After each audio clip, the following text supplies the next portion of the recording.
Hello everyone, সবাইকে জানাই good morning. আশা করছি সকলে ভালো আছে। আজকে সকালটি প্রায় এভাবে শুরু হয়েছে। আজকে প্রচণ্ড কুয়াশা পড়েছে, দুই চোখ যত দূর যায় শুধু কুয়াশা আর কুয়াশা দেখা যাচ্ছে। এখন বাজে প্রায় 7:30, তাই দেরি না করে চলুন রান্না করা যাক। এ হচ্ছে কলার মোচাক, মানে আমরা চাকমা ভাষায় বলে থাকি হচ্ছে কলার তুর। আজকে তা আমি নতুন আলু, মরিচ এবং চিংড়ি শুটকি দিয়ে তা রান্না করব, মানে আমরা চাকমা ভাষায় বলি গো দিয়ে।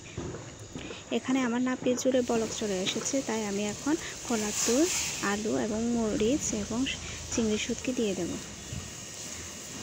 দেব পরিমাণ মতো লবণ এবং হলুদ। আমার প্রায় সিদ্ধ হয়ে এসেছে। একটু জল শুকিয়ে আসলে আমি তা ম্যাশ করে নেব, মানে আমরা বলি ডাল কাজ দিয়ে গো দিয়ে করবো আর কি। অবশেষে আমি এটা ম্যাশ করে হালকা লবণ চেক করে একটু ধনে পাতা মানে কুচি দিয়ে নামিয়ে নিয়েছি।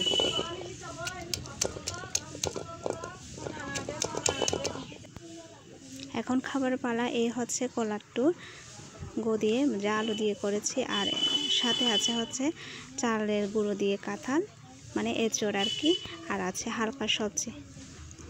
চলুন আর তাহলে খাওয়া যাক। তাহলে আজকের জন্য টাটা। ভালো লাগলে অবশ্যই লাইক, কমেন্ট, শেয়ার করে আমার পাশে থাকবেন আশা করছি।